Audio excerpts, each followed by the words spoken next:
क्यों यहीं पे गिरी थी क्या? हाँ भैया यहीं पे गिरी थी। चल ढूंढ। क्यों रे भाई, क्या ढूंढ रहा है मेरे दुकान के सामने? अरे सेठ जी, ये मेरी छोटी बहन है। थोड़ी देर पहले चांदी की चेन को खिलौना समझ के इधर कहीं खो दिया इसने। आपको मिली क्या? अरे नहीं भाई, मुझे तो नहीं मिली। सेठ जी, वो चेन मेरी माँ की आखिरी निशानी थी। अगर वो चेन आपको मिलती है तो मुझे इस नंबर पे फोन कर देना। मैं आपको इनाम के तौर पे 10,000 रूपए दूंगा। ठीक है। भैया एक बीड़ी का बंडल देना।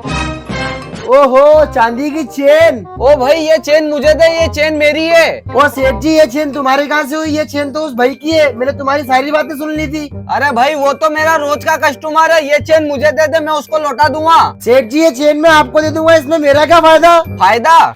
ये पकड़ 20,000 रूपए और ये चेन मुझे दे दे। हाँ, ये हुई ना बात सेठ जी। ये फंस गया। गया। ओहो, चांदी की चेन। अरे ये चेन तो नकली है, लगता है वो मोटू मुझे चूना लगा गया।